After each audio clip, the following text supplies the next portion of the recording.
would help if I turned the mics on, wouldn't it? Hello. So you're on mute, Sam. I'm You're on mute. We're all like, no, we're not. Oh. It was me. Oh, I'm pressing the buttons. I forgot to turn it on. New microphones. New microphones. We had some comments last month that the mics were a little bit patchy, so we're trying some new mics out. Literally arrived yesterday, so we will see. Let me just turn this.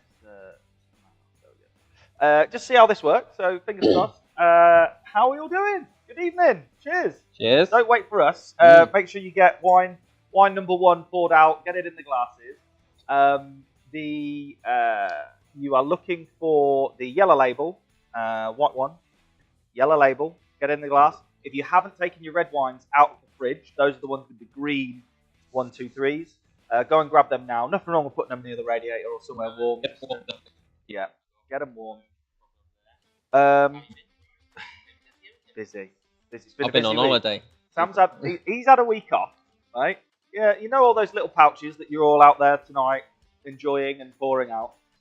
I worked out today that in the last 5 days, we, as in not just me, but you know, a team of dedicated smash scrapers, unlike Holiday Boy over here, have done over 2,500 pouches. Done a very good job. 2,500 pouches.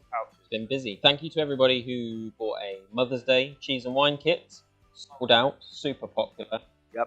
So popular, in fact, that we'll probably be doing add cheese permanently to all kits, most likely. That Crocs Manor cheese that we put in those kits is bloody very lovely. Nice. I had to buy more because I was snacking on it. So yeah, we'll probably make that a permanent feature for Try Before You Buy. And we're also planning to roll out probably lots of different types of kits, aren't we? Yeah. Oh yeah, pouching's so easy. You love the pouching so much. Sam wants us to have so many kits available for you to just try. So not just the live event kits, but kits that you can buy as a gift. Yeah, as a gift, and like ones to just do as and when. You know, do on your own. We dabbled with a bit of doing this on a DIY basis, and it's just not the same, is it, without the live side of things? Not the same. Without those lovely faces. Yeah, all those lovely faces. So, in terms of interaction and getting involved with this being live, do remember you can get involved in the chat on YouTube. You can also use Slido, which is on screen there or here. So you can get your phone out and go to slido.com, or if you're a bit of a tech whiz, you can scan that QR code that's up there now and enter the event code SG Wine Tasting, and then that way you can join in and ask questions. Interact. Yeah, we've got a couple of polls. We've got all kinds of stuff going on. If you haven't done one of these before, well, if you have done one of these before, you know we go pretty quick. We're going to get through a whole bottle of wine each in a fairly swift amount of time. Dan will make sure I don't prattle on too much. The only way to slow this process down so that you are in some sort of fit condition for the weekend is to ask us questions, please. Please do. Please don't be shy. They don't have to be super technical. They don't show wine knowledge and questions like that. See, Tracy and Kev are already in. They're using the Q&A on Slido. You appear on the screen. We've got a better camera now as well, so you can see your messages. And do remember the slideshow we were showing at the start of all the pictures that you're putting on Facebook and Instagram. Do tag us at SmashGrapes UK and put the hashtag TBYB, try before you buy, TBYB. Win a case of wine. We're going to pick a winner from last month at some point this evening.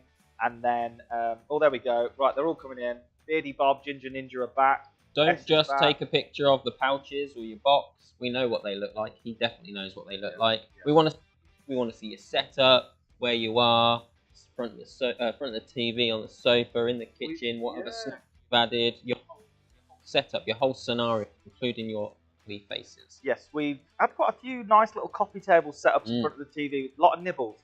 People like to pimp out We've got a little nibble bowls. Yeah. A lot of range of snacks out there tonight. Got some pretzels. There's some of the chickpea stuff. There's lots of cheese bites. Cheese is always good. It's all going on. So, there you go. That is it. See, it's all coming in now. First live tonight from Heather. There we go. We'll also poll you. We'll poll what you're tasting, and that will bring up a word cloud. And with that, guys, again, don't be shy. You don't have to put essence of forest floor or pear peelings. You know, literally just put whatever you feel, think, or want to say about the wine. So there you go. As Sam said then, we can use Slido to do little polls. Some of those are questions. Some of them we ask you to put text in. So before we start formally on the white wines, as I say, pour it out, get drinking. We just want to know what's your kind of go-to grape when it comes to white wine. So straight in with the Chablis. Big bucks. Some high rollers out there tonight drinking Chablis on a Friday. Well, I mean, a Friday. So if you're going to drink Chablis, it's going to be any day. Friday. Yeah, get your thoughts coming in, guys. Favourite white wine, favourite country, favourite grape, favourite style. It doesn't have to be specific.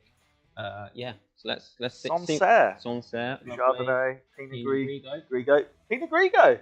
Lovely. Nice.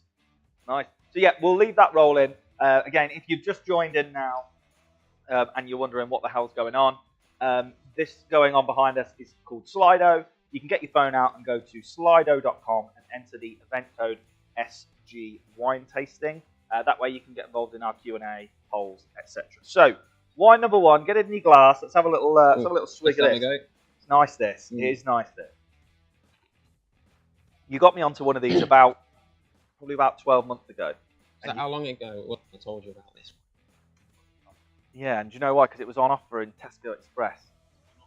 This not one, but yeah, a similar version of this. It is very, very good. Hits well. Very, very good. Okay, so white wine number one. Before I reveal what it is, and actually, we'll probably ask what they're tasting as well. There you go. Oh yeah, here we go, guys. What are you tasting? Thanks for your favourites. What are you tasting in white wine number one? Get that up there on the board whilst I chat, and we'll have a look afterwards. Looking at what you guys put up for your favourite types of white wine. We had some Sauvignon, some Chardonnay, some Chablis, some Sancerre. By the way, Sancerre is a region, not a grape. It's made from Sauvignon Blanc. And funny enough, Chablis is the same situation. It's a region, not a grape. It's made from Chardonnay. Pinot Grigio was up there. A few other things. What those white wines have in common is that they are zingy, fresh, refreshing, and high acid, and sort of those sort of tingly, citrusy flavour white wines. They are really in vogue at the moment. They're really fashionable. They are what we all enjoy. It's kind of like why gin and tonic has become such a popular thing. We love refreshing white wines. Both the white wines that we've got this evening, the third of the whites is actually rosé, so the two whites that we've got this evening fit that bill, and they come in all shapes and sizes, and I hope that this one is one that you may have heard of, you may not have heard of, you may have tried, or you may have tried something very similar. It's from a region called the Languedoc in the south of France, right on the Mediterranean, within the big region of the Languedoc, which is actually the biggest winemaking region in France, is a smaller region called the Côte de Tau. Côte de Tau, Tau is T-H-A-U, and that is the coast of the Lagoon Tau. I can't remember what the French word for lagoon is, La Tang de Tau, and it's basically the largest saltwater lagoon in Europe. It's in the Mediterranean Ocean, but it's enclosed from the sea. It's a big lagoon. It's where they grow all the oysters. It's where all the oyster farming happens. And this particular region is famous for one grape in particular, and it is called Picpoul. Picpoul is one of the grapes you may have heard of, the Pinot. Yeah, we've got a lot of vibes coming in here for pear. Okay. We've got zing. You mentioned zing. Very zingy. Fruity, vanilla. Love citrus. Yeah, mainly a lot of love for pear right now. Yeah, kind of pear dropsy. So Picpoul, if you've heard of Picpoul, or you've heard of Picpoul de Pinet, which is available in some supermarkets nowadays, it is only from this very, very small region in the Languedoc. Picpoul is one of the grapes, and Picpoul de Pinet is a small region that does it. But this is actually a blend of two grape varieties. It's Picpoul and another one from the region that is almost completely unheard of, and that is Terray. Oh, I need to put it on its marker so Winecam can see it. So this is Pick and Mix Picpoul Terray. So it's a blend of two white grapes from the region. You will find these grapes pretty much nowhere else, and they grow right down on the Mediterranean. As I said, the beauty of that is you get all the heat and the sunshine to ripen the grapes. You get that cooling sea breeze, which cools the grapes down and maintains acidity. If you've been on these tastings before, you know I bang on about weather and acidity, but cooler climates maintain the acidity in grapes, and that's what creates that lovely zingy, citrusy, zippy, refreshing flavour that we love. Now, Sam, you said that this is on a, I can't remember the French word for it, on a lagoon. Saltwater lagoon. Saltwater lagoon, where they grow oysters and things like that. So this is where you're going to tell me that this wine, well, maybe you're not going to tell me this, but this is where the wine world will tell you this is a salty wine and goes really well with seafood. It's like, is it actually that you taste salt, or is it just that it goes well with seafood? Like, what's the crack there? Well, both are true and both are not untrue. So I mean, these guys have even put crabs and stuff on the label, and I think it even says goes well with seafood on the back. So when lots of grapes all over the world are grown on coastlines because of the benefits of being in a hot country. But if you plant grapes by the sea, then you can get the cooling effects, the sea breezes. That's a very, very common thing. You find it in South Africa, in Stellenbosch. You find it in the south of France. That does mean that the soil is naturally more salty than it would be inland, because that soil has been constantly bombarded with sea winds and waves and all of that sort of thing for a long old time. We know that by like the plants that grow naturally on the seaside. They have to be able to manage saltier soil. So there's definitely salt in the soil, and there's definitely salt in the air, but we don't actually have any scientific proof to show that stuff that's in the soil affects the flavour of wine. That's kind of a myth. It's quite a common myth. You hear people talking about the soil a lot, but actually we don't have any proof that the soil translates into flavour. It's more to do with the weather and the grape stuff that we talked about before, and you'll hear me talk about some more. So that's no, that's not true. But the reality is there is sometimes a quality with these light, zippy, citrusy white wines that is a little bit salty, and we'd say saline in the wine world. I think it's a bit saline. Whether it's sort of subconscious, I don't know. Naturally, these types of wines go really, really well with fish because they're light and zippy and refreshing, and they've got that citrusy flavour. We know that citruses go really well with fish. Lemon juice on a nice fillet of fish goes very nice. So the two do work very well together. Whether that's accident or on purpose because it's grown by the sea, not really sure. Yeah, we've got a couple of things. Beardy Bob and Ginger Ninja are really enjoying that one. Anonymous likes it. Another Anonymous says Pitbull, like Mr. Worldwide. No, Pickpool. Pickpool, not Pitbull. Pickpool, yeah. And Helen and Steve having mixed feelings. So does that mean that one of you is like very much in the camp of pro Pickpool and the other one's unsure, or are you just not? Sometimes you have to take a couple of sips of these because that is really, really racy, isn't it? It is racy, and the tip that I gave you when you started trying these types of wines is these are high acid wines. They are the sort of more high acid quality. They're at the top of the acid spectrum. If that is a bit too much for you, if you're getting battery acid vibes, then chill it a bit more. Get it as cold as you can, and that just take the edge off it. Chilling a wine reduces the flavours generally, mutes the flavours. So yeah, a little bit of chill on that wine if you're not a big fan of the super zippy ones will help. Yeah, I have found as well, like just powering through, just get that second or third, sip in, and you're over it. There's a lot of love. Yeah, Heather, not a huge fan of white wines, but really enjoying this. Really nice wines. We're fans. On the wish list. Let's just say someone's enjoying 2 glasses of this one, Helen and Steve. So. That's the thing, we don't expect you to like all the wines. That's the reality. There's 6 different wines in here. We deliberately pick wines that are different. We don't just put 6 similar things in. We don't put 6 things in that we just know you're going to love necessarily. Like, it'd be really easy for us to look at what people are buying and just put 6 obvious grapes in there. We want you to try new things, and that means that some you're going to love, some you're going to hate. But hopefully, the loves will outweigh the hates, and you'll find some new favourites. And that's what we're here for, to help you explore new things. Yeah, that's it.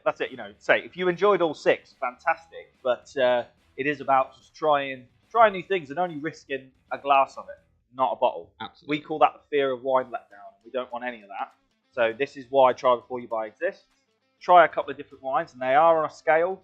The ones you like, you know when you buy a bottle that there's no risk involved. We've taken that away. Absolutely, and equally, don't write off any grape or any region or any country just by one bad experience, because that just within, say, if you were to just try Sauvignon Blanc for the rest of your life, which I don't recommend, but if you were, or if you were to just try Chardonnay or just try French for the rest of your life, there is so much variety out there, tens of thousands of great varieties. So to write one off or to write a country off, you're just doing yourself out of more choice and more excitement. Now, Tracy and Kev, nice tip on chilling it. Enjoyed it straight out of the fridge, but now it's sat in a glass. Maybe it's that. And then someone said, "Have I got the wrong kit?" Number 1 is a Pickpool. Yes, it is. Pickpool. Number 1 is Pickpool. You should have the right kit. Yeah, you should have the right kit. Yes. Yes, you should. Right. Tastes like Baby Cham. Well, Baby Cham. That's like the tinglets. The Baby Cham is pear, isn't it? Perry, yeah, it is pear. So it's Could probably could be that vibe going on there. Right, there you go. So get your questions comments, have a quick look. Alistair's mum already enjoyed one in the sunshine earlier. Oh, that'd be a good wine in the sunshine. It's what we call a patio wine. Yeah. High acidity, not tons of flavour. It's quite sort of refreshing, and that's about all you've got to say about it. Those are the best wines for in the sun. Absolutely, patio wines. We just had a question come in as well that said all of your wines say that they're vegan.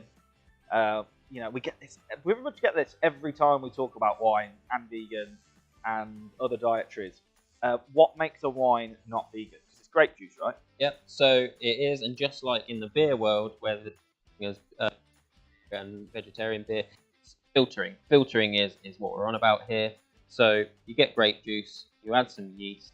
Yeast eats all the sugar that's in the grape juice, turns it into alcohol. Yeast dies because they change the temperature in the wine, so they cool it down so the yeast dies, or it dies because it's eating all the sugar and it's got nothing left to eat. And it's floating around in there. It's particles floating around in the wine. Buy yourself a bottle of the newfangled natural wines. You might get the yeast left in. I like some. We tried a few though, didn't we, at the Alliance tasting, and they were weird. Some of that, yeah. Odd. Some of those wines reminded me when you go to like craft beer festivals and you're drinking really strange beers, and you just know you spend the next day on the toilet. Yeah. So that's where they leave the yeast in. That's where they leave it because it's natural. And they don't filter. And the reason they don't filter is because they think they've got this idea that you're filtering out flavour as well. But filtering is normal. It's what all of the wines that we've got in front of us have. It's probably what all of the wines that you've drunk to date have been through. And that process, historically, was done using animal products. And so that might be, is it isinglass is the fish one? Yeah, isinglass, albumin from eggshells. Yeah. And so that's why not all wines are vegan. Some are vegetarian. However, there is a movement towards a vegetable version that does the same job, and so that makes them vegan. And pretty much all of our wines are I think almost 100%. Yeah, about 90, I think. Yeah, about 90% are French. vegan. Generally the French. Yeah, old-fashioned ways. Yeah. I mean, we're going to talk about regions, and in fact, in this next wine, we're going to talk about regions and classification of wines a bit. And what tends to happen in some of these old-school regions with old-school classifications is there was a rule book written a very, very long time ago, and there's a huge amount of bureaucracy to get it changed, and that's why we're still doing the same old things. Well, we are now on to wine number 2. So the yellow labelled wine 2.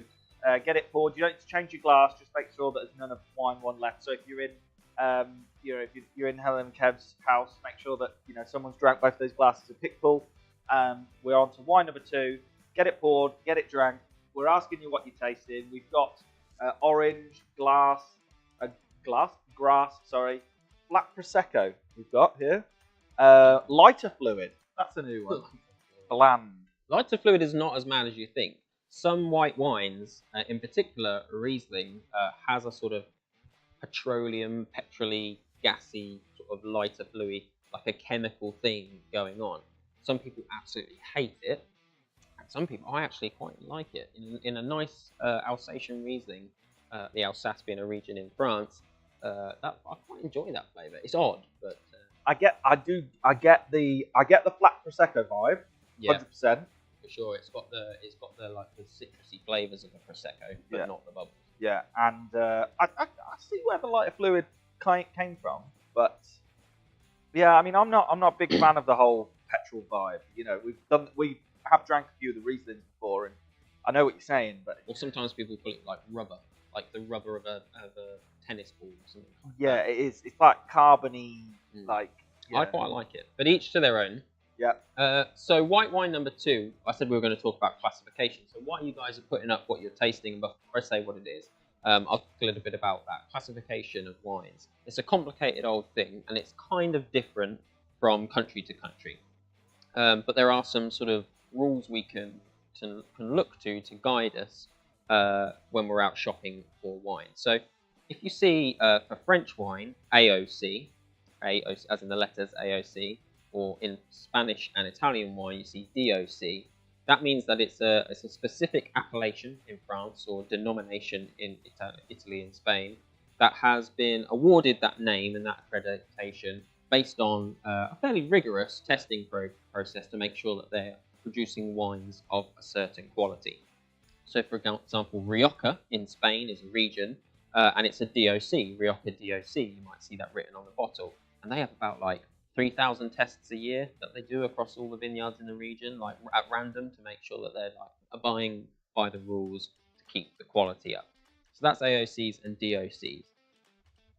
On a wider scale, you have regions like the Pays d'Oc and the Languedoc where you don't see those letters written after. Now that means that they don't have as many rules, but that doesn't mean you should write them off as not great quality, because actually some of them just don't bother with the rules out of the bureaucracy and the cost around it. So you'll see lots of Pays d'Oc wines or Languedoc wines without those initials before or after the region, certainly on our store and in supermarkets. But remember that they are at the value end. You know, so our $7.99, $8.99 wines will be from that area. So don't overpay for those sorts of wines. Within the DOCs and AOCs, there are even smaller villages and regions within France and Italy that are even more specific, and they have even more unique names. So, for example, in Burgundy, Burgundy is the AOC, but they might have, I'm trying to think of Burgundy, a Macon. Macon is a village that you guys probably might have seen, like Tesco. Saint-Emilion is Bordeaux, so Bordeaux is the AOC, and Saint-Emilion is the village, so that's the smaller village. Now it's really difficult to like understand which one of those are good or bad, or for you, or whether they're to your taste. So they're tricky. What I would say is just experiment, but don't go mad, because they don't always guarantee quality. But to try and bring this around to some useful information, what you can do is look on a bottle and see. We have the bottle shot down. Lovely. You can see at the top here, Italian and Spanish wine, little label around the top, and that says DOC on it, and it has a code, and that is a nice signifier that this wine was tested for quality in Italy, and they do the same in Spain. So that's a nice little thing to look for. Talking about this wine then, so this is a Verdicchio. White wine is Verdicchio. Verdicchio is the grape variety, and it is from a region called Castelli di Jesi, and it's a Classico, and that basically means that within the DOC of Castelli di Jesi, it's the Classico is like the best of the best. So, for example, if you see Chianti is a DOC region in Italy that makes red wine from the grape Sangiovese. Chianti Classico is the smaller region within that region that makes the best of the best. So Classico is another signifier with Italian wines that this is sort of from the best of the best area. The wider region is Marche in Italy, but that's not an AOC. So any wines from Marche, or DOC, sorry, wines from Marche could be varying quality. Verdicchio then, fantastic, great alternative for Sauvignon Blanc lovers. It was interesting to see the flavour profiles we had up there. We had grass, didn't we? Yeah. Citrusy, that sort of thing. Very Sauvignon Blanc-y. I think this wine tastes like grapes. Yeah, it's I get grape that. Juicy. I get that. I've had other Verdicchios that are grapier, and until recently I'd never tried Verdicchio. So when you said to me, "Try this," it tastes like grape juice, I was a bit like, what the hell? But no, I get it. I also, until someone mentioned it, all I can taste now is flat prosecco because it's stuck in my head. But you know, sort of that lemon droppy sort of thing. Yeah, it's actually, because it's 13.5%. It's probably quite good to tail on to the question that just came in through Slido as well about legs, and legs being a sign of quality. Is that true? No, absolutely not. So legs, is a thing, isn't it, that people talk about with wine, and you see people, especially with reds, swilling around like this, and oh, look at the legs on that. Must be good quality. Not at all. If anybody swills wine around and says, oh, look at the legs on that, it must be great, they are probably bullshitting you.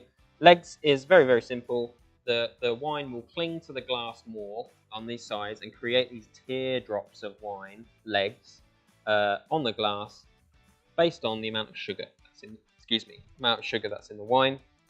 So the more sugary the wine, the more it will cling to the glass, because it's thicker, it's more viscous, and so it will get thicker legs. A wine with less sugar will not cling to the glass as much, and so it will have less legs. That doesn't mean when I say, oh, more sugar, I'm talking about sweet wines though, because actually, like, for example, all of the wines on the table right now have a very similar level of sugar in terms of sweetness. It takes a lot more sugar to make them sweeter. We're just talking about the ripeness of the grape, and ultimately what that translates to is alcohol. So this wine is 13.5%. It's grown sort of central southern Italy, so it's super, super hot. That Verdicchio grape gets nice and ripened in the hot weather, in the hot climate. The acidity goes down in the grape, that natural acidity, and the sugar levels go up because it's had all of that sunshine and heat. And that most of that stuff gets turned into alcohol. That's why it's 13.5%. So what you will find is higher alcohol wines do have higher sugar and therefore have more legs, whereas the lower guys, the 11.5 to 12%, got less sugar, more acid, and they don't have the legs. A couple of votes on Heather's comment that Italy should stick to red wine. Ooh. Oh, controversial. We've got some good Italian wine. Yeah, Italian white is a funny old thing because we flipping love Pinot Grigio, don't we? We buy it by the absolute bucket load, and actually, of all the Italian white wines, I find Pinot Grigio is it's fine. I mean, I used to drink tons of the stuff, and I still love an Italian Pinot Grigio. You know, if we're out for dinner with the missus and we're like, oh, what should we get? It's always a winner, but it's fairly neutral. There's not a huge amount going on. There's tons of variety in the Italian white world. Verdicchio being just one of many, many, many. Yeah, the reds. I think it's because the reds are so good in Italy. We're going to discover that later. We are going to. Yeah. You're going to. Heather, just hold tight. Keep your seatbelt on, because you are in for a wild ride when we get towards these reds. Telling you, absolute classic, fantastic drop. Can't wait. Right, so get number 3 poured out now. You'll notice this is a pink label, and when you pour it into your glass, you will notice it is a bit pink, isn't it? Pink. It's pink. We've gone pink. The sun's been out this week, so maybe it was a sign. Timing. Maybe it was I a had sign. gorgeous weather on holiday. Did I mention I was on holiday? Has he mentioned he's been on holiday? I had Lovely weather. goes away. The sun is shining, and I'm in a big metal box that is just a pretty constant temperature all the time. I've had to resort to opening the roller shutter door to get a sense of just how nice the outside world is, because I've been in here 8 or 9 hours a day doing hundreds of pouches. Shocking. We actually had a bottle of pink. Well, Oh, cheers. Well done. I got my hands covered in rosé when I had an explosion on the machine. So yeah. Great. I'm gonna enjoy this. Yes. So number 3, pink label, wine 3, get it poured. And before we go on to that, questions just come in. How does the shape of a glass affect the flavour of a wine? Okay. Do you want to put the screen up so you can say what it is? Yes, yeah. I will do that now. How does the shape of the wine glass? In short, it doesn't affect the flavour. Nothing can affect the flavour of a wine, really, apart from, say, like the flavours of other things you're consuming. So, for example, like over Mother's Day, we saw a lot of people touting chocolate and wine together.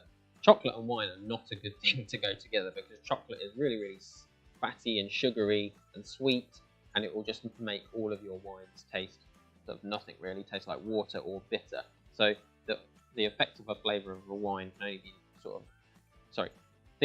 the wine can only be affected by the things that you're drinking. For glassware, it's more to do with this. It's the aroma, because obviously the way we taste is also with our nose. And so if you've got a big old wine glass that you can stick your nose in, you can get more of the smells, and therefore that might enhance your experience. However, that's pretty snobby. And what we tend to say here is, don't buy into this idea that you need a certain shaped glass for white and a certain shaped glass for red, and then actually if you need burgundy, you need a bigger glass. It's nothing. We're talking about such imperceptible differences that for a Friday night getting on it, I mean, Christ, as long as it's got a hole in one end and it's difficult to knock over, maybe, then it does the job. And if you're drinking those high acid whites, maybe a thermal. Something thermal, get that thermos flask. Get it nice and cold. Keep it cold in there. Yeah, why not? I don't even like flutes, for example. The idea is that it's more difficult for the bubbles to escape, and that's why flutes are narrow. But I'm not even sure if I buy into that, and I quite often at home just bang a fizzy wine into. I think it's just so they can serve you a smaller glass. Well, yeah, there's that as well. I definitely think it is. I mean, is there a reason for that? The reason you should have 125 in fizz and I mean, I know a glass of wine starts at 125. Yeah, but I don't know why the standard is. Most glasses, I don't know if there's a reason for it being. Maybe it's, I don't know, so it doesn't go as black quickly. Who knows? Who knows? Not me. No, there you go. Stumped him. Oh, goes on holiday for 1 week. Forgets everything. Put your wine in a mug and get it down. Yeah. A lot of strawberry love coming on here. Guava, vegetal, preserved lemon. I'm not even sure if I know what guava is. Guava is it's a tropical fruit, isn't it? Okay. Definitely. Yeah, Yeah, but you see it on like it's like a. I bet you can buy guava extract in Holland Barrett. It's like one of those new age superfoods. it's one of those things that I'm not sure if I should eat or smother on my face. You know? Both, maybe. Both. I know they add it into energy drinks. Okay. So Well, could that be? there we go. Is that a good thing? Yeah, Strawberry, guava, peach, preserved lemon, and gooseberry, vegetable red orange. currant, drop dry, summer berries. It is summer in a glass. This. It really is. Okay, so let me put it on its mark for wine can whilst I talk. So we are talking rosé. We do love a rosé. We do love the pink stuff at Smash Grapes. Super versatile rosé. You know, it's not just a fantastic patio wine for sitting in the sun. It's also really good with food. It's a great all-rounder. If you've got a summer meal or a barbecue and you don't want the heavy reds or you just don't know what you should be pairing, that camera. Rosé is fantastic. If you've got Asian spices, something a little bit more spicy, rosé is really good as well. So yeah, we love a bit of rosé. What are we used to with rosé? We're used to your Pinot blushes, Pinot Grigio blushes, so that's Pinot Grigio. The grape Pinot Grigio is actually, hence the name Grigio is Italian for grey, is grey pink in colour. That's why you can make a pinky wine from it. And then obviously we're used to those big posh numbers from Provence in the south of France, usually got some sort of celebrity's name attached to it in the funny shaped bottles. Provence rosé, very, very popular, very, very trendy at the moment. We've got things like Whispering Angel, demanding big high prices. Those are all blends, those rosés. They are all blends of different grape varieties. Syrah, Grenache, Cinsault blended into those. The rosé we're drinking right now is also a blend, but from a totally different neck of the woods. We're in Portugal. We're in the region of Vinha Verde. Vinha Verde is a region in the north of Portugal before you get down into Porto, where they grow all the port grapes. Cool climate. We're up at the Atlantic Ocean here, again benefiting. We're talking Mediterranean, but benefiting from the cooling Atlantic breeze. Vinha Verde is a region, and Vinha Verde is kind of, if you know it, is famous for white wine, or technically green wine, because that's what Vinha Verde means, green wine. Why does it mean green wine? Well, it means green wine because it is underripe. The grapes are still very, very green. They've not ripened into yellower colours. But they also make rosé. All the wines in Vinha Verde, the region, are blended, and they are blended for the whites. There's Alvarinho, which is the Portuguese word for Alvarinho. There's Louro, Arinto, and then with the rosés, there's two grapes blended into this rosé: Padeiro and Espadero. Padeiro is the Portuguese word for baker, but I have no idea why that's got why the grape got that name. And Espadero, I have no idea what that means. I don't know a lot about Portuguese grapes, and not many people do. There's so many of them, and they're always almost blended. And it's just, the language is just really difficult. It's one of the most difficult, in the wine world, difficult languages to understand all the grape varieties. However, what I do know is they make fantastic wine in Vinha Verde. It's one of my favourite regions, definitely for white. The rosé is fairly new to me. In fact, I think this is only maybe the second or third time I've tried Portuguese rosé from Vinha Verde. Love it. It's got all of those Provence qualities. Pale pink, crisp, refreshing, zippy, fantastic patio wine. As I said, a great all-rounder with food as well. Cheers. Love this one. Yeah, there's quite a lot of people saying sunny afternoon wine winner. This one. Mm-hmm. Yeah. Not getting the flavour after the second and third mouthful. I think because it does hit you a bit. It is zingy. You're always chasing that first sweet hit there. Nice fruity summer barbecue number. What have we got? I've always avoided rosé, but this isn't too bad. Usually find them too sweet. I think that, Heather, might just be because there's obviously with this growing trend of Zinfandel, like just sweet rosé that is easy for teens to use as a gateway. Gateway wine. Gateway wine. Yeah, Get you into it. Rosé has a bad reputation and gets written off by a lot of people, and I think there's a common misconception that rosé is like an afterthought for the winemaker. Like, oh, we've made our whites and our red. Do you want to make some rosé? Oh, go on and just use that stuff over there. It's not the case at all.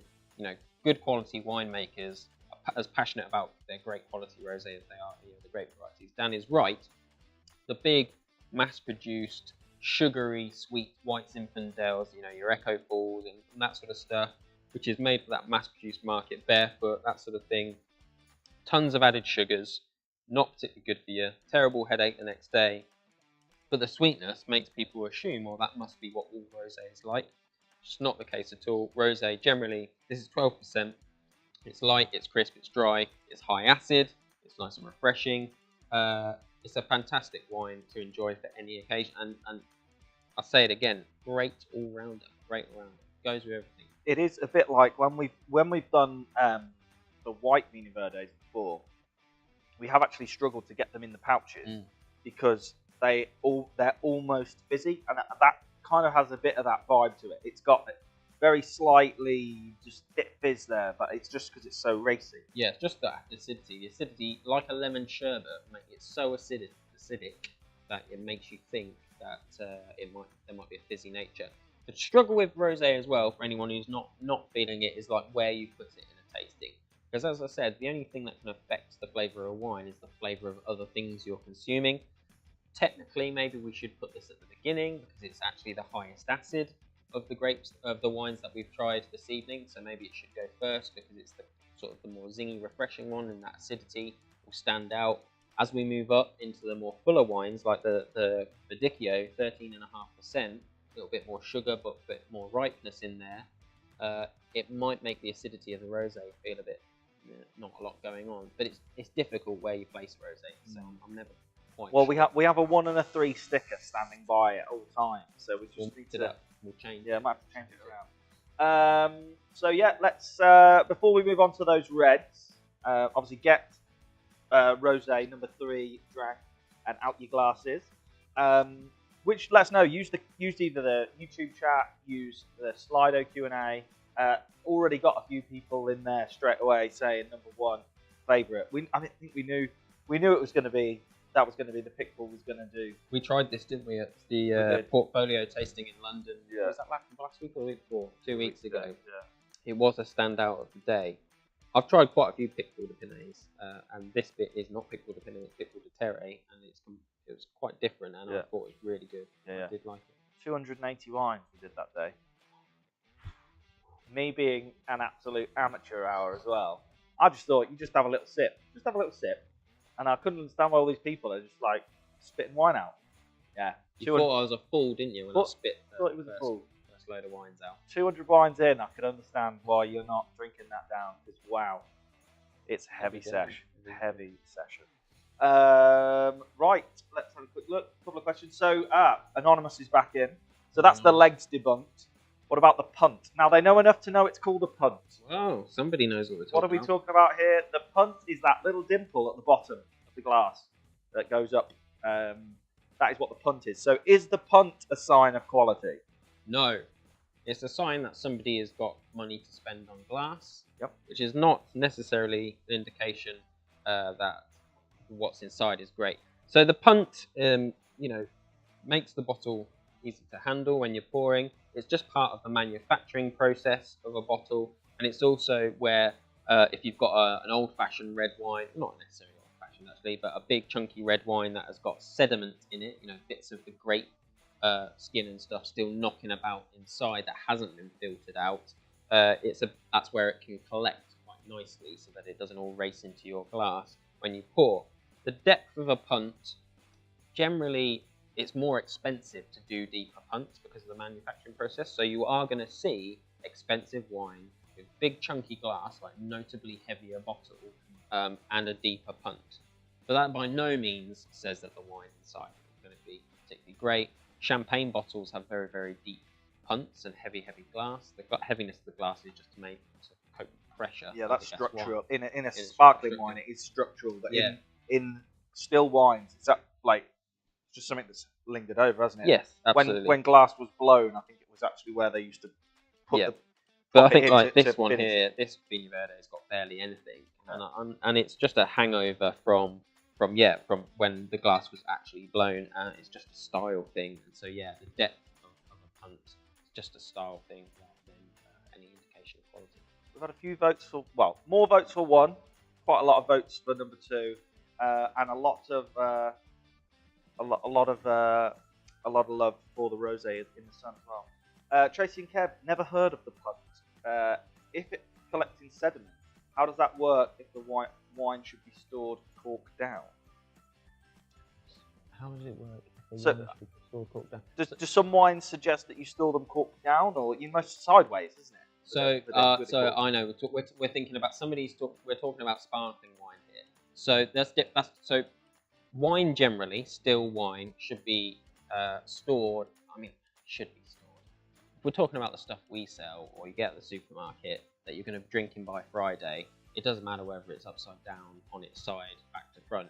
As long as it's somewhere that's not too hot or not too cold and it's a consistent temperature. So, for example, if you've got a kitchen that when you do the cooking, it's like roasting in the kitchen, and then when you're not cooking, it goes back down to normal. Try and avoid keeping your wine in there because the extremes of temperatures are not good for wine.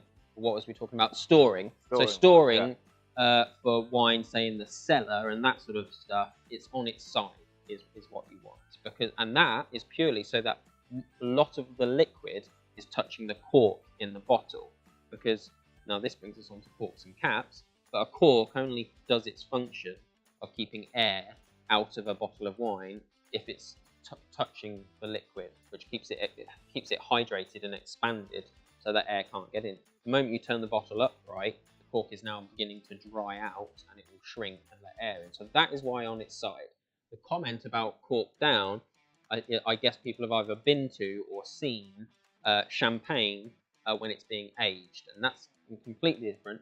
Champagne is aged upside down so that the sediment that's still in the bottle, because it's being basically they leave the yeast in the bottle so that it's now the yeast then does a secondary fermentation which makes the wine fizzy. So this is only unique to champagne sparkling wine, but they want it to collect down here, not up there, because before they sell it to you, they chop the cap off, this special cap that they put on, and they freeze the bottom of the wine. They freeze a little popsicle of yeast. It flies away and goes in the bin, and then they turn it up the right way and put the cork on it and sell it to you, so that you get the sparkling wine without the yeast in it. So that upside down business is purely for the process popsicle of yeasty champagne. Yeah, never knew that. There you go. I knew about secondary fermentation, but not that it was a frozen end. They've got to leave the yeast in to make it fizzy, but they've got to get it out because they don't want you to drink it. So they store it upside down. They literally chop the end off and then they recover it. And they sometimes, if they chop it off and too much blurts out in the little popsicle, they have to top it up with like a sort of a batch of wine that they have just for the topping up process. That's called dosage. They top it off. Oh, very good. There you go.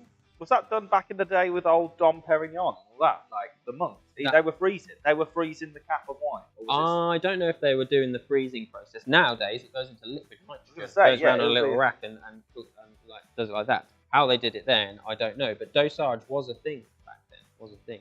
Veuve Clicquot, Madame Clicquot, she was obviously the owner of Veuve Clicquot, the champagne house. Her husband died and left it to her in rack and ruin, and she quickly realised that dosage process, where they do the topping up, was a good opportunity to tweak the amount of sugar in the wine. And the Russians at the time, Russian oligarchs, were really into the sweet champagnes. Oh yeah, you mentioned the Russians. So they were into the sweet champagnes, and so at that stage she started dosing up champagnes with sugar, made it super popular with the rich Russians, and that made Clicquot a world name. But anyway, we've gone right off the subject here. How about storing screw top wine? In the fridge, on the side. It makes no difference. Screw cap or cork is just to keep the air out. We've talked about keeping your cork hydrated and keeping it in contact with the wine. With a cap, makes no odds. Very good, very good. Right, before we there's questions coming in. Love it. Keep the questions coming. Keep the questions. Keep the comments. You can see yourself appearing on screen. I know everyone's getting a bit like hibby-jibby on it. Let's get red wine number 1 poured out. So you're looking for the green label, wine 1. Sam, I am dry here. Sorry, I was just reading the novelty pig wine holder comment. A week off work, and he's not even doing his job tonight. Come on. Here we go. Come on. I'm gasping here. I've had a hard week. I've had a tough one. I don't know if you knew. We did about 2,500 pouches. It's growing by the thousands. David and Christine asked if you took any stock away. No, didn't let him. Wasn't allowed to take it. He had to have a dry holiday. I tell you what, we went to Centre Parks. First time we've ever been to Centre Parks, and it's expensive, isn't it? And it was a treat. We got a deal on like a few days there. We didn't go for a week. It's an expensive holiday. That you know you're on a posh middle class holiday when in the grab refrigerator, you know that the fridge bit at the end before you get to the checkout where it's got a few bits and bobs ready chilled. You know, might have a few beers in it. Got Verve at £60 a bottle. Who's getting Verve at £60 a bottle on a family holiday? I mean, it's being done, but begrudgingly. That is insane. It's insane. That is It's insane. insane. But ready to serve. Ready to serve. Like yeah. with the part of a meal deal. Yeah. Get like it with your next beer. to the sandwiches. Yeah, meal deal. I still have a sticker on it. I am not in the meal deal. Isn't that? Yeah. But most people think they get a bargain when they're buying an instant smoothie in one of those. Bottle of Verve. It was expensive. Very expensive. Like, Like champagne.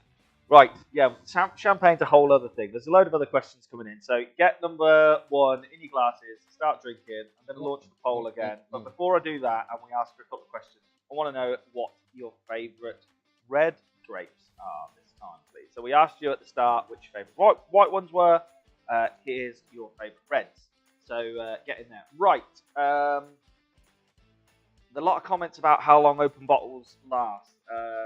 Never heard of blah blah blah. Where are we?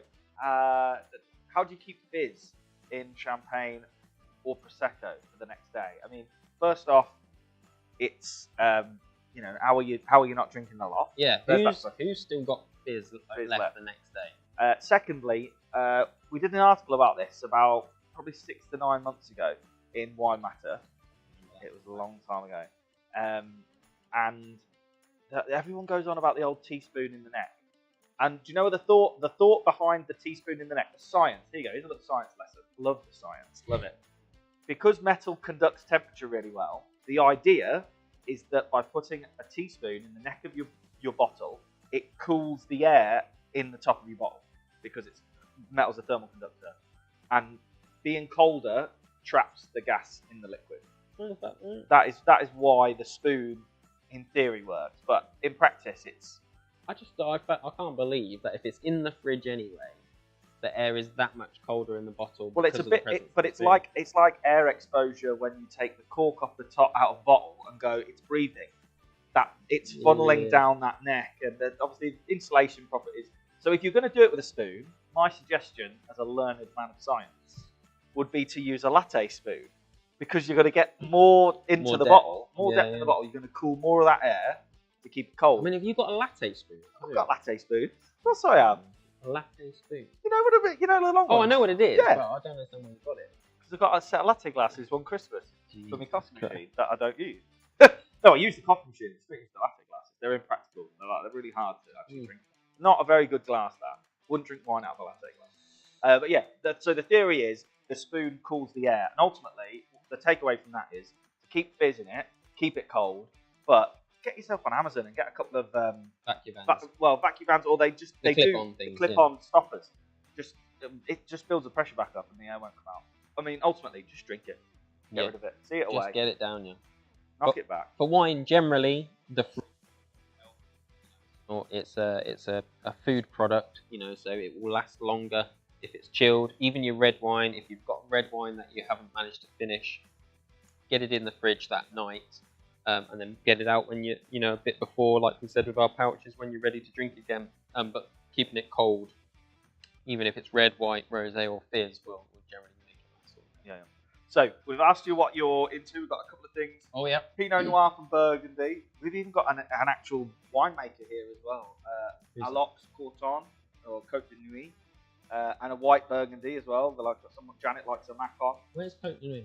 It's on the comments. You're not privy to this. This is people that are in the know. Region Burgundy. So that's somebody who likes Burgundy. Yeah. But a Pinot Noir from Burgundy in Côte de Nuit, and the white Burgundy as well. Macon. We've got a lot of people with a bit of a dollar. Right? Rioja up on the board, very popular. Yeah. So Rioja, when I was talking earlier about regions and stuff, Rioja is a region, folks. It's not a grape, but because it's like the region of Spain, you know, we often think of it like its own grape. Rioja is a blend, always a blend, and it's a blend of Tempranillo, which was another one that was up there, and a couple of other babies, but it's normally mostly Tempranillo, and then there's like Graciano or Ginat and some other permitted grapes. But yeah, Tempranillo is the main grape in Rioja.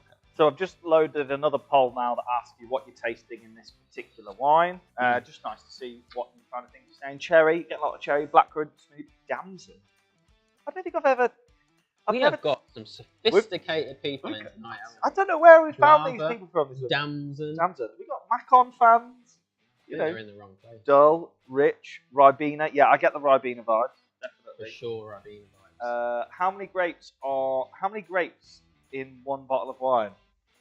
Oh, that is a good. That's a very good question. Yeah. I don't know. It's a bit like those. Have you used those sourced shower gels to tell you like how many apples or how many mint? It's leaves about and all 12 bunches a bottle. Know that? Just think seems a lot, doesn't it? But That's it a is. lot. 12 Yeah. bunches. If you think like, is that like would a bunch of grapes? I mean, having seen grapes in their natural habitat, a bunch of grapes is probably like what you buy in a box from the supermarket. Well, yeah, but what you got to remember is that the grapes you buy in a supermarket have probably got about 5 to 6 times as much juice in them. So yeah, but I'm thinking about comparative size. So a grape on a vine is actually more like smaller than a Malteser. Yeah. Like somewhere between a pea and a Malteser. And a lot of the center of that is seed, and then you've got the skin, the juice. The grapes we buy in the supermarket have been bred to be juicy. It's about 12 bunches, which I know feels like a lot, but imagine how much of that 12 bunches doesn't end up being juice in the bottle: the skin, the seeds, and all the other stuff. Yeah. I might be wrong. Google it. But I think Yeah. it's 12 bunches. But it's been a long time since I've been asked that. I'll have a look at that. While Sam is going over wine one, I will investigate that. That's a really good question. Does an aerator make a difference to red wine? Yes. Yeah, we've managed to... Well, we're into red wine now, so it probably would have came up. We haven't talked about breathing yet. But oxygen is firstly the enemy of wine. That's why corks and caps are there, to stop the oxygen getting in and making it go off. But then it's your friend, because oxygen brings out the flavors. Getting your wine in contact with air is a really good way to make the flavors come out. That's why you see people willing around in the glass. That's why bigger glasses are favored for the red wines, to get the air round them. So, well, hang on a minute, Sam. Can I not just do this and crack the cap and then the air's getting in and it's breathing and it's going to taste better? No. Imagine if this bottle of wine was full, it's not anymore, how much air could actually come in contact with the wine inside. Bugger all. Tiny, like 10 pence piece worth of wine would be in contact with air. That's where aerators come in, where you put the attachment on and you pour the wine out, and air is then sort of encouraged through the wine as you're pouring it. But if you don't want to buy an aerator and you want to keep things simple, I am a big fan of getting a jug, whether it's like a plastic Pimm's jug or a water jug, or even your Pyrex measuring jobby. Pour the wine out into it, and then pour back into the bottle so that it looks smart when you stick it on the table. And just the process of pouring from one receptacle into another is a really good way to aerate the wine and get air around the wine. Not all wine needs aerating or even will benefit from it. These white wines that are young, what do I mean by young? Like 2021, 2020, these younger wines won't need air, because they've not been in there very long, so that they won't become muted by not being in contact with oxygen. Wines that are a bit older, say for example Rioja Reserva, that has had aging. So if you're picking up a Rioja Reserva from the supermarket, it might be like 2016 or 2018 even. It's been in that bottle for a fair few years now. It's not been in contact with the air, aerating it. We're getting a lot of comments in the chat thread about how the pretzels look like E.T.'s face. So can we ask you for your honest opinion? E.T.'s face? This new camera is very good, isn't it? They've got pretzels. They're not looking at our pretzel bowl going, bloody hell, I thought you've got them just for us. No, your pretzel, it'd be like that. I mean, that camera would be fantastic if they're like, the pretzels you've got on the desk really look like E.T.'s face. They do, yeah. Extreme. Creepy, actually. Do you know what? I really like a pretzel thin. They're like my new favourite thing at the minute. So everyone's getting pretzel thins for everyone. Yeah. Right, so quick Google. Yeah. 10 to 12 bunches. Well, 10 to 12 clusters. What's the difference between a cluster and a bunch? I'm just saying. And that equates to somewhere between 1,000 to 1,200 grapes. That's a lot of grapes, isn't it? A lot of grapes in a It's bottle. like 1 ml of juice, isn't it? Like if we were to say a bottle was a litre to make the maths easy, it's like 1 ml of juice per grape. Yeah. Christ. Yeah. Big. Right. We better get on. What's this wine? What are we doing? Okay. Wine Wine 1. Before I tell you what it is, history lesson now. We've had science lesson from Professor over there. History time now. We have been asked if this is a Cote de Rhone. Oh.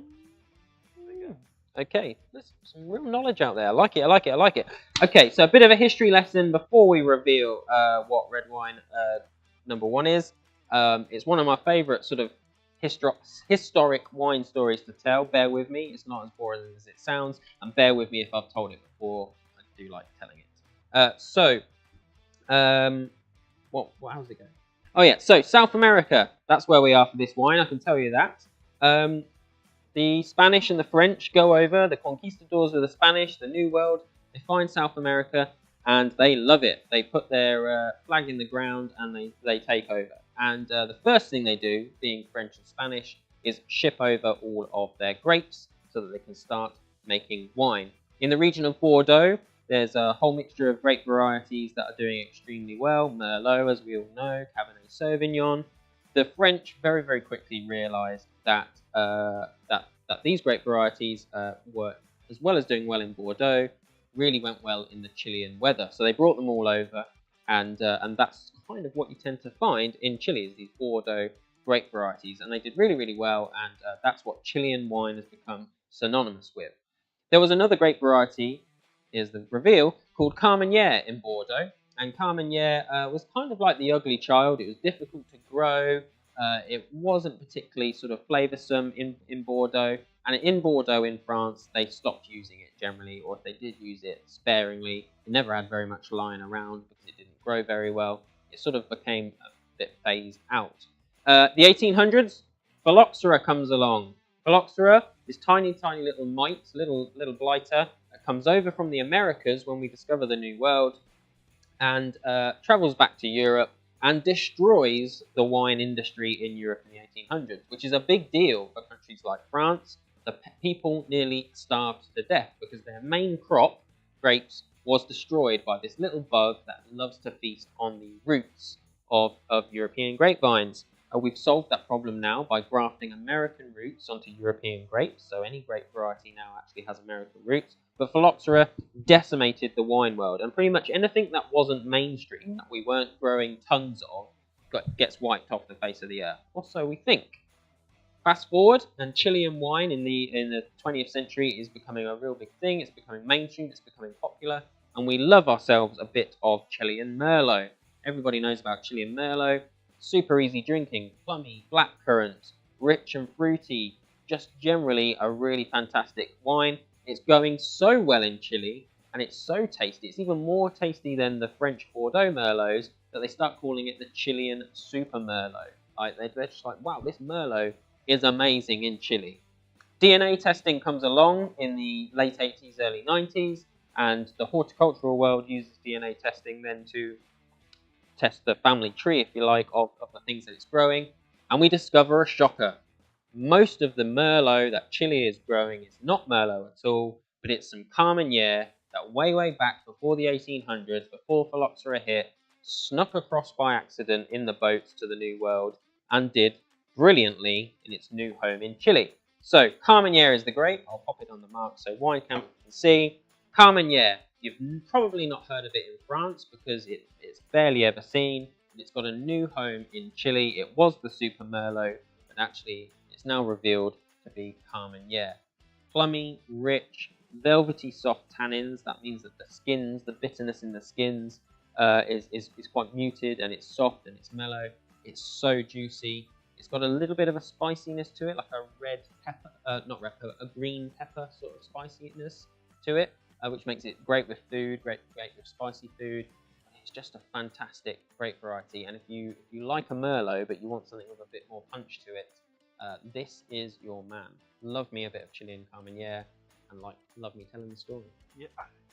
Any chance he gets to talk about Phylloxera, he'll take it. Give him an inch, and he'll take a yard. Tracy and Kev saying they've had Carmenere before, and it was more peppery. Any reason why this one would not be? No, so the peppery sort of flavour is a vegetable flavour, if you like. A green bell pepper is a vegetable flavour, and those flavours tend to be in less.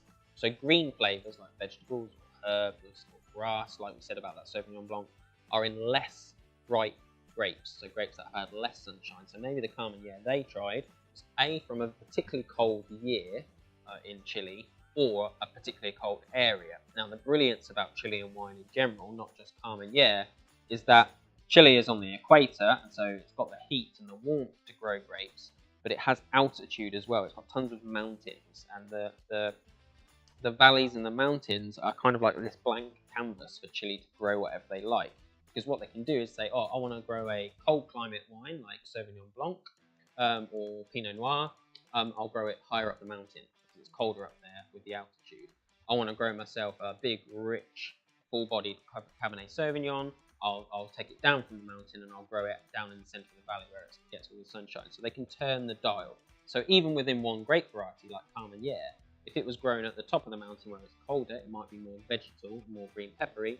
If it was grown like down in the valley where it's exposed to all the heat and the sunshine, then it might be more like blackcurranty and rich and fruity. So they can turn the dial on flavour using weather and the altitude. The Nostros Carmenere, the other one we did a few months ago. Is that from the same region as this one? Nostros is Maipo. Maipo, yeah. Yes, and this is central, isn't it? So Central Valley being the centre, this will have not had the cooling altitude, whereas Maipo will. So this one might be a bit more on the fruitier side than the vegetable, the other one. So yeah, cool. Can we leave that one in Chile? Obviously not a fan. Not a fan. Not really liking the reds. Will there be a tasting of just white and rosé? On these ones, no. We always do a range, but coming up in the near future, we are going to have some just generic kits that you'll be able to buy at your own leisure. Be our top-selling whites, best of Spain, best of Chile, which Snakes at Home clearly won't be buying. We'll definitely do a best whites, best rosés, or something like that, won't we? Sure. Yeah. Heather thinks that was an average red, drinkable, but don't think it will become a firm favourite. I think that. I mean, I've had some Carmenere that I was like, wow, this is great. And then, it is a bit like, I mean, it's a lovely, easy drinking drop. Really enjoying that, but it is different to the other one we've had, definitely. But that's the whole point of trying different wines. Yep. Who knows? Who knows?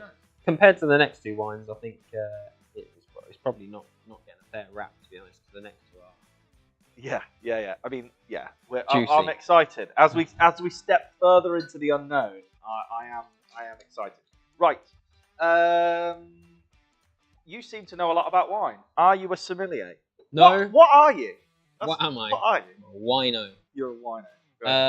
You're a functioning alcoholic. Functioning alcoholic. No, I'm not a sommelier. I do have some certificates, and I am from the wine world. I'm also from hospitality.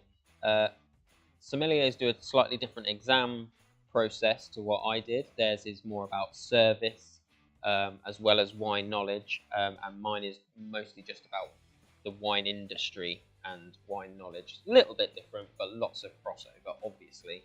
So I'm not a sommelier, but fairly similar in role. Got me some certificates. Got some papers. Someone's just commented, why is number 2 in a black packet? That is purely because we ran out of silver ones.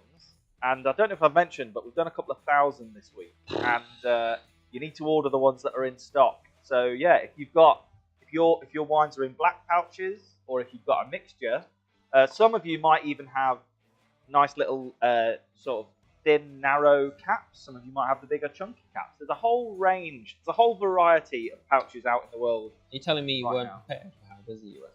I mean, I was wildly underprepared for how busy it was going to be. That's where I'm at with where black pouches. Black pouches. Yeah, not big fan. Not big fan. I think the matte silver is a better pouch. The shiny black is not. Looks a bit bondage to me. Yeah, it's a bit dominatrix. Yeah. For the smashed grape brown. Yeah. Right. Number 2. What kind of things are you? Okie dokie. Oh yeah, taste. Yeah, yeah. What taste we it. say? Go. Look, yeah, yeah. Look down the camera and talk to people. Like that. Okay, so red wines. One of the things that we get asked about a lot when it comes to red wines on the store is the juicier and the fruitier red wines. And it's like, well, what do we mean by that? People don't like the bitter red wines. They don't. Maybe they like to use the word tannic. They don't like the tannic red wines. They want juicy and fruity wines. Maybe they might even use the word like jammy. That sort of flavors. What's that come down to? Well, it comes down to a couple of things. Most of them based on weather, as always.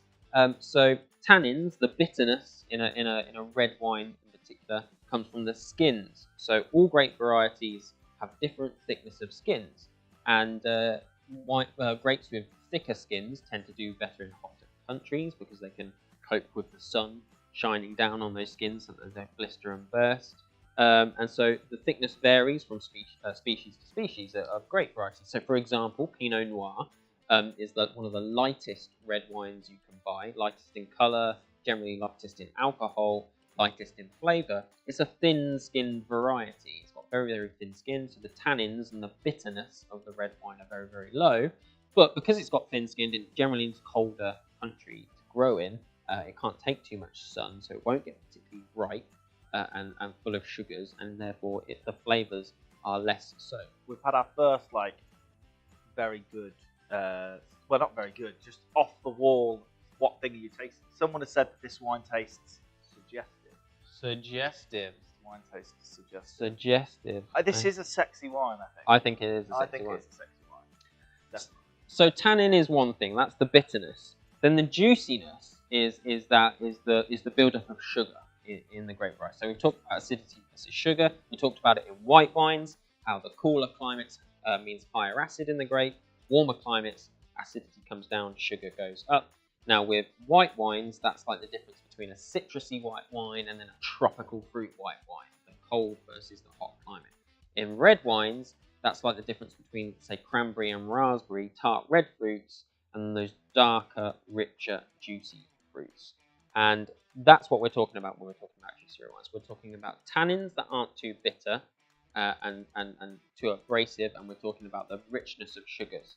We can do things, but the problem with that is obviously that to get the juiciness, we need the thick skin. Those hot climate grape varieties need a thicker skin. So there are different things we can do to combat the bitterness. There's two things. There's a bit of oak aging, putting it in a wooden barrel, and then there's another thing which is I've lost my train of thought. Slow ripening. So not rushing the ripening process, but making it last longer throughout the year. So keeping the grapes out there for as long as you can get away with.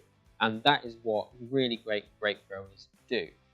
One of the juiciest grapes out there, we're getting to the point now. One of the juiciest grapes out there balances these things perfectly. Its skin is not too thick, it's not too thin, so it can cope with some of the hottest climates of France and northern Spain, and it just builds up sugars really, really easily, is the grape variety Carignan.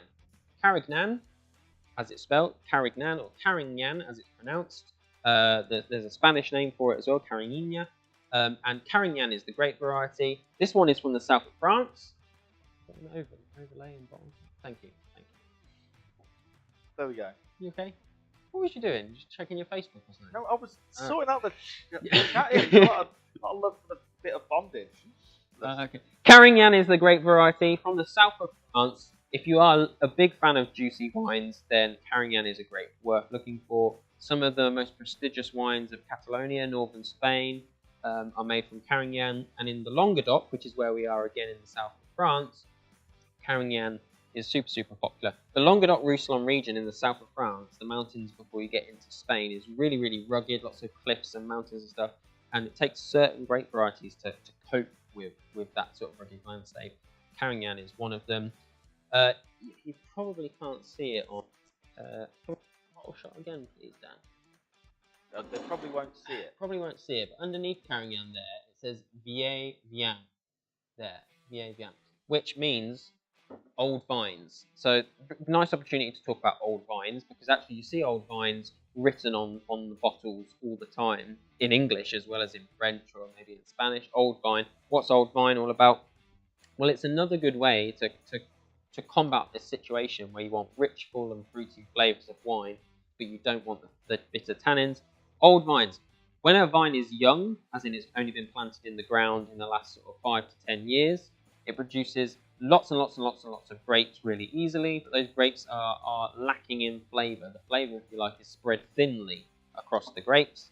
As the vines get older, the bush produces less grapes, but the grapes that are there are more concentrated in flavour. So old vine wines are where, generally, to use the word old vine, it will be maybe 80 years old, or perhaps 60 to 80 years old. There's even 100-year-old vines.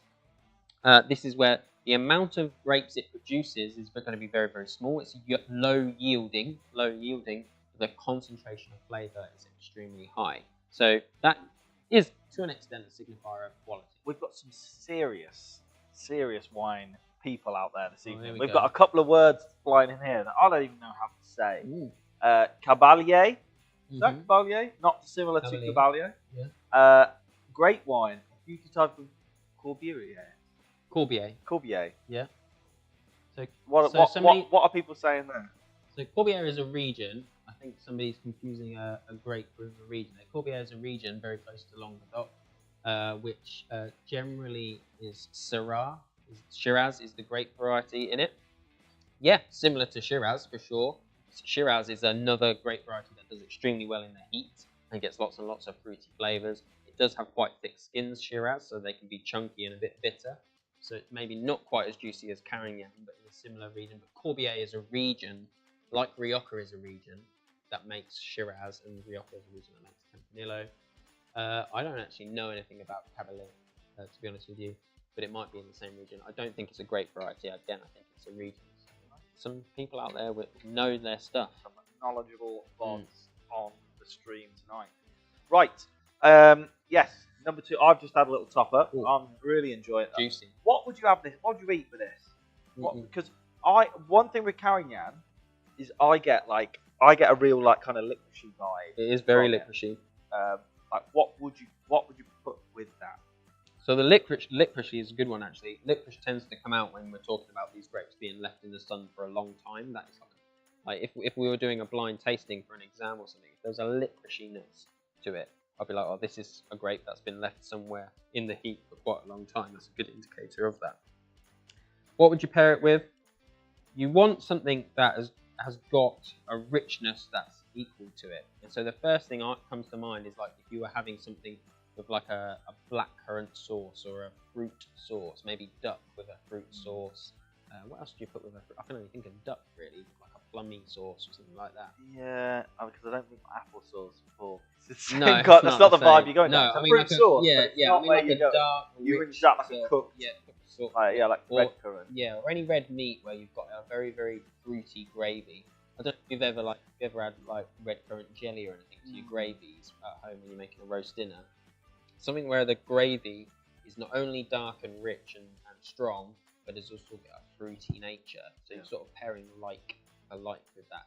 Wines like this, there is wines that you can mix and match. So for example, high acid wines that are sort of richer, which are racy and zingy, go well with fatty foods because the acidity is like a palate cleanser for say your cheesy pasta or something like that. That's a contrast.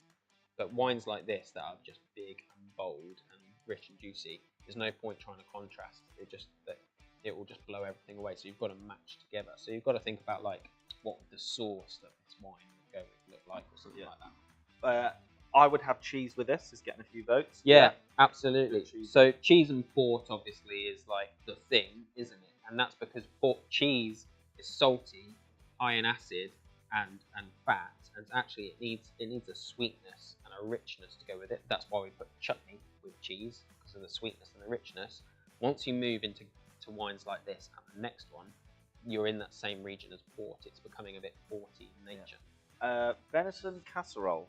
Can't say I've ever made a venison casserole. Venison What casserole. We've got the Waitrose Brigade in town. Who's got serious high rollers? Yeah, I know. We need to have a little look through the attendee list this evening. Wow, we're getting some serious wine knowledge and some some people with some This is decent it. shopping bills Made it. With made it. This is it. Yeah. Venison casserole. Yeah, absolutely game. Yeah, Well, gamey. you mentioned duck. Yeah, I think anything game. rich flavours. Yeah. For sure. Yeah, that kind of thing would definitely go down well. Heather says this has got better. Didn't enjoy the first taste, but it's a grower. I think that is part of the nature actually of doing this wine tasting in the way we do it. We drink quite quickly, and we do really go on a scale. So never judge any of our wines on the first sip. I think you need to give them a couple of goes because we're jumping around left, right, and centre. Pigeon pie. Yeah. Yeah, also, like when we're moving into these big wines, when we're talking like 13 and a bit percent, rich big wines, we are talking about wines that really are best suited to go with food. Yeah. Like this isn't a patio wine. Like so, drinking it on it. Well, yeah, you're thinking it is, but you know, drinking it on its own, it's going to blow your head off. Yeah. So you might be thinking, no, this isn't for me. But actually, if you were, say, popping this on the table for, I don't know, Easter roast or something like that, it would be fantastic. Yeah, you have all those different flavors, gravy, sauces, meats, vegetables on. You know, all of a sudden, this is singing in a crowd rather than on its own, and it'll work a lot better. Got you. Right. So, it's time. Oh. Yeah. Pour out red wine number 3, please. Green label should be the last one, the only one you've got left. Red wine number 3. Get it in your glass. I've launched the poll. Have you tried this yet? Have I tried this yet? Did you have time when you was pouching all those wines to do any trying? I ordered this in about 5 months ago by accident. And I've never looked back. You didn't tell me about that. Never looked back. It was it was just an accidental order. Might as well put it back straight on the spot. And wow, I'm a big fan. This is where everyone else gets involved in the chat now and is like not feeling this. It already tastes like Christmas. Someone said. We're getting a bit of croissant love as well. Croissant love. We're gonna have a new feature. What's on the board? Are they real or fake, Sam? They're real, mate. They are real croissant. We're getting a lot of. Oh, there we go. He's eating it. He's in for the croissant.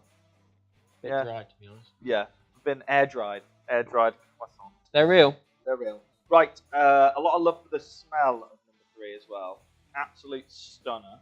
It's already come in. Yeah, Christmas candy floss, unbelievable. Black cherry. Yeah. Sorry.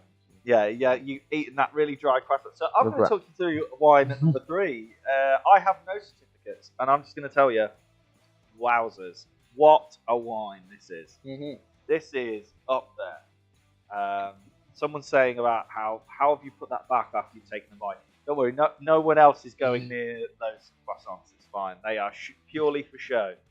It's absolutely fine. Right. Were they worried that somebody else is going to wander down here in the morning and be like, oh, croissant? Yeah, potentially. I mean, I have.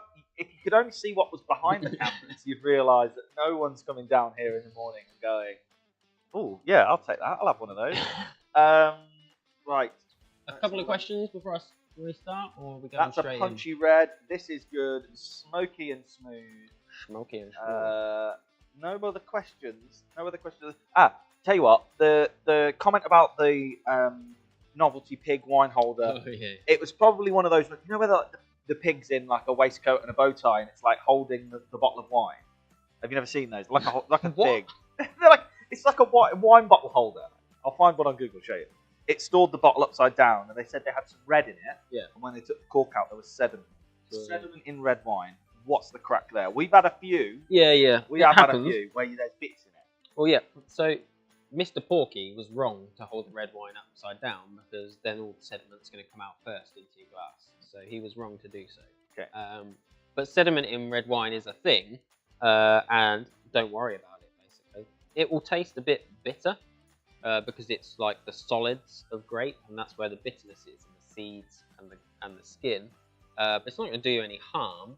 And if you pour out your wine slowly, and not at a ridiculous angle, then you can avoid pouring them into the glass. But if you do get them in your glass, you can still drink the wine and leave them in the bottom of your glass, which often happens. Don't worry about it. This one tastes like a well-aged Helen Mirren. Helen Mirren tastes like red wine. No, I don't know. She looks more like a Sauvignon Blanc to me. She's a well-aged woman, I think. I know she's well-aged, but Well, I mean, I'm not saying she's well aged. Christ, we would lose half of our demographic. No. You have to be so careful nowadays. Yeah. No, I'd see her more as a white wine. You reckon? Really. You reckon Helen Mirren's the white wine? Yeah. I feel that.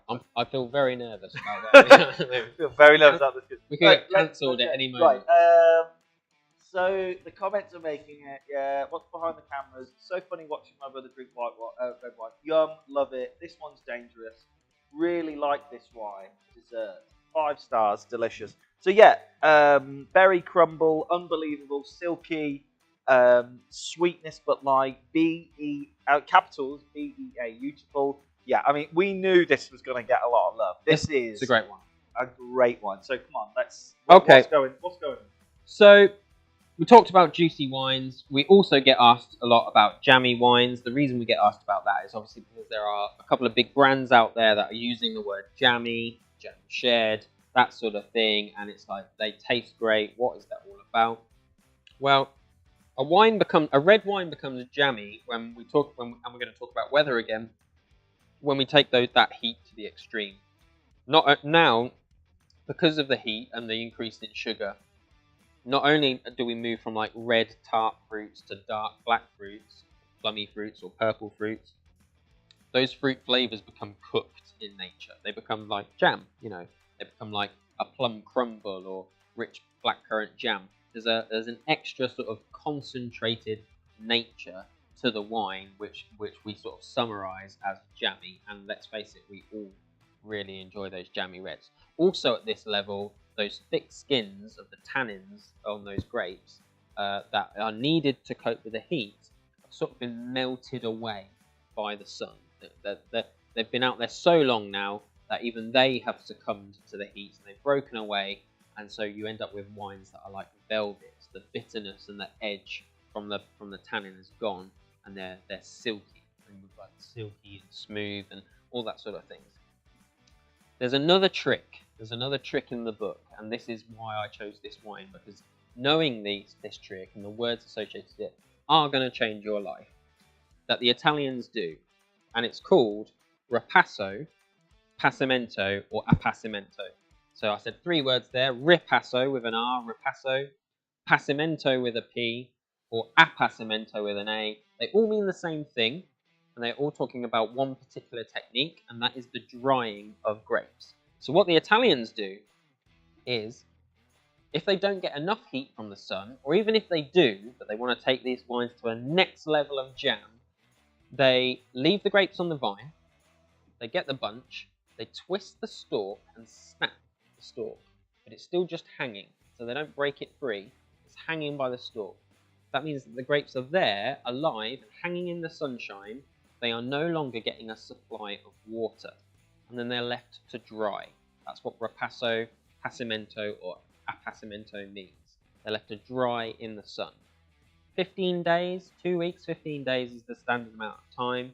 The grapes shrivel, they become like raisins. They lose about 40% of their water content, and then the winemaking begins. So instead of making wine from grapes, we're essentially making wine from raisins. The water content in what they're using has been reduced by a huge amount.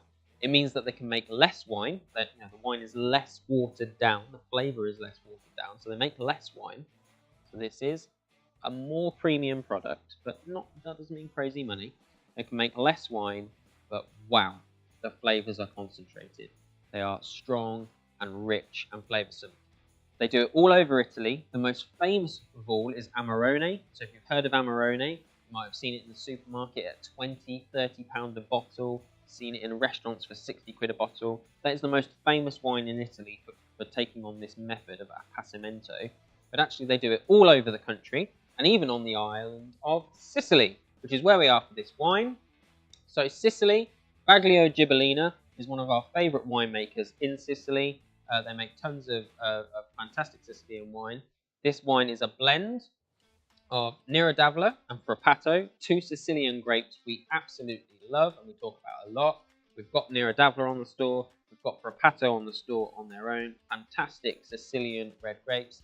They've blended them together, they've done the passamento method of drying the grapes out, and wowzers. I mean, it is strong, it is concentrated, Is that a pig drinking a bottle of wine? It is a pig drinking a bottle of wine. Look, you let me crack. You talk about the wine, Mr. Certificate. You let me worry about the production value. Take us back to Sicily, Sam. Take us back. So yeah, Where are we? blend of Nirodavla and Frappato, dried on the vine to reduce the water content, and wowzers, super concentrated, rich, silky smooth.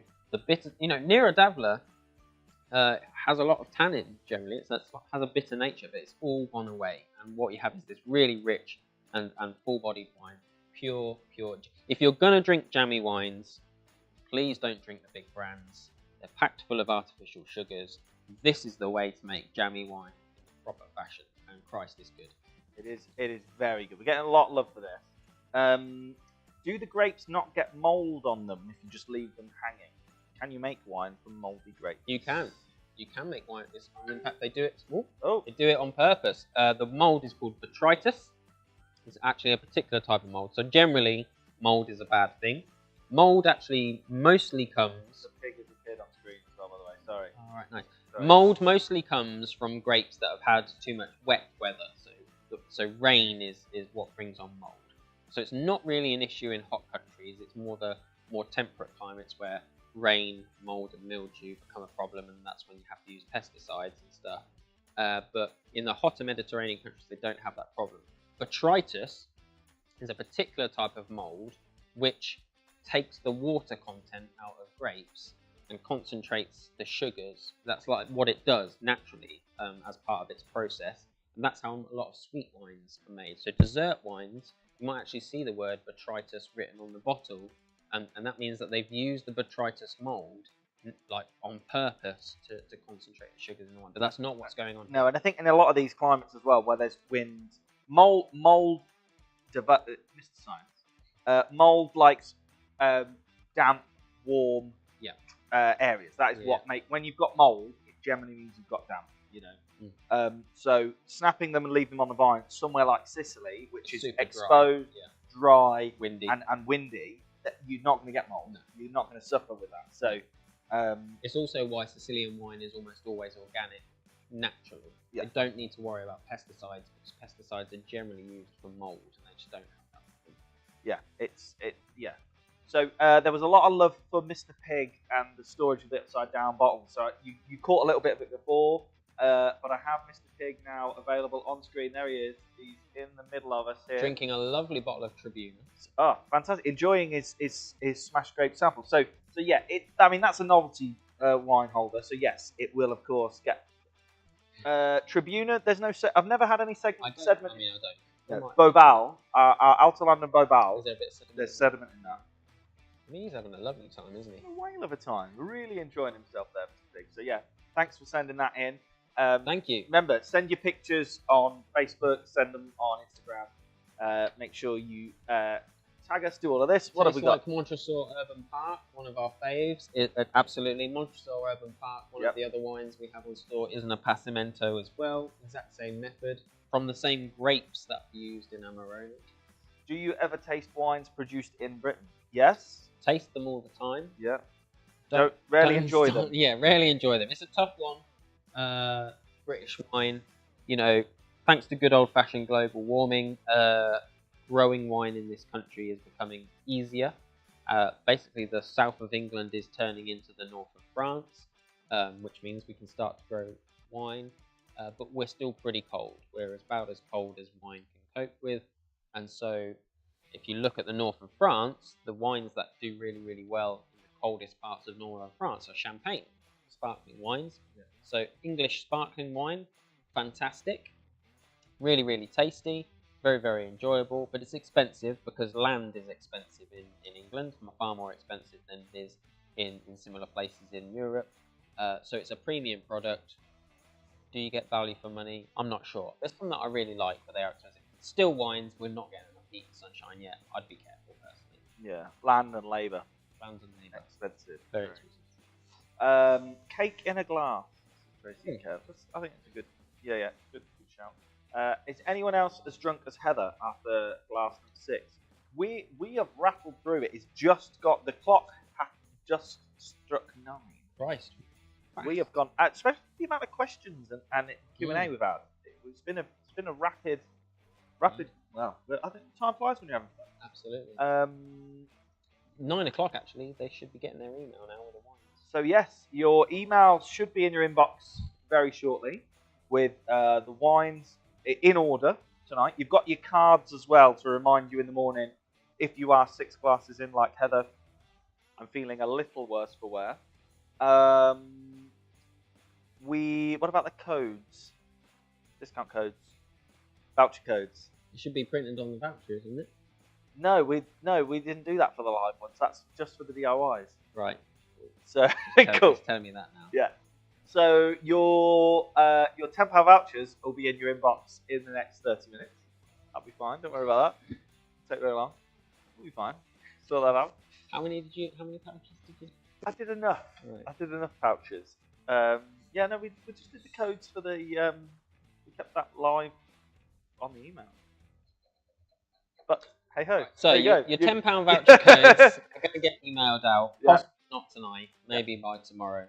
Yeah. And don't forget, take your £10, spend it on your favourites, get a whole bottle. Yeah.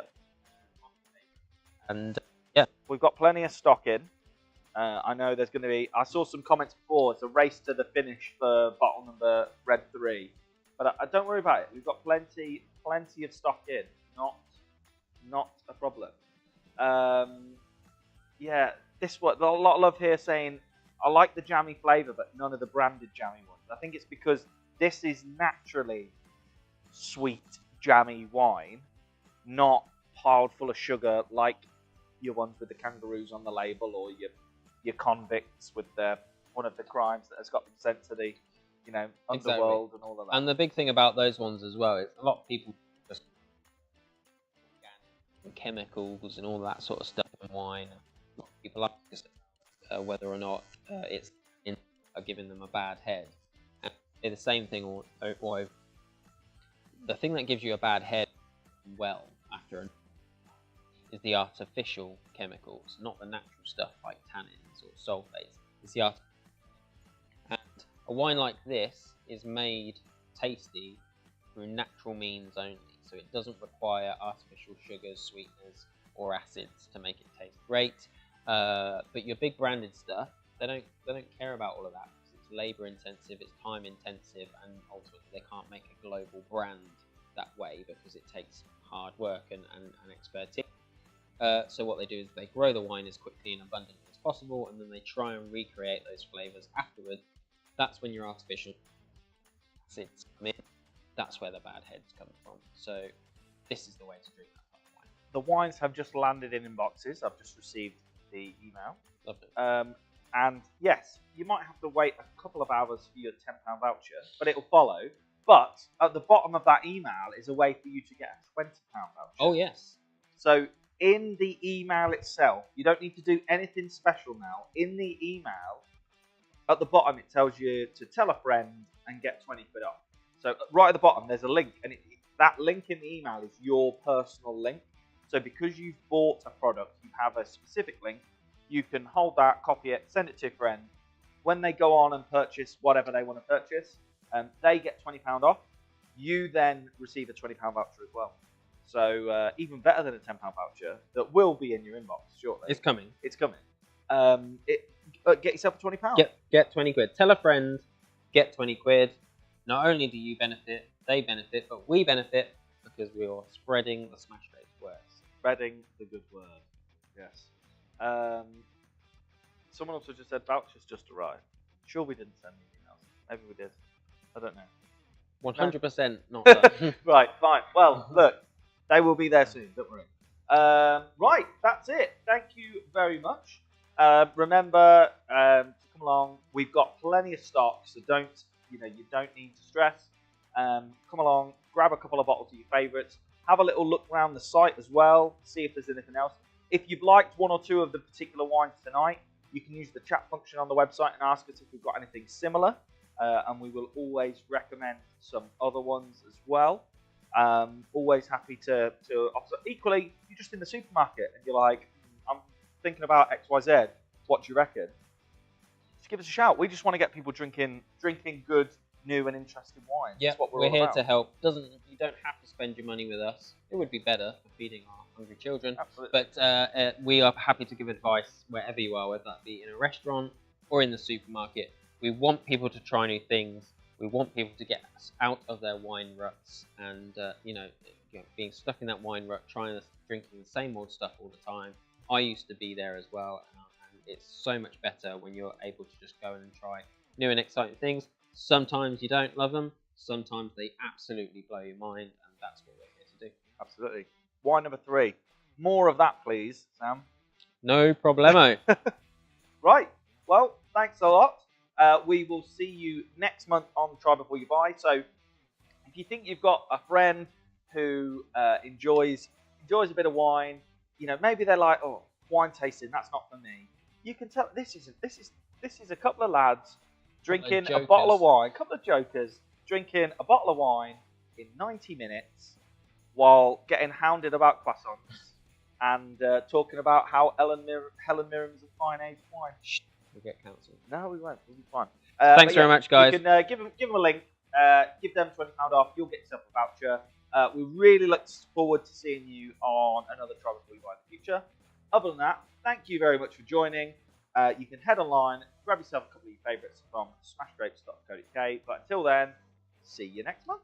Thanks Cheers. a lot. Bye-bye. Bye-bye.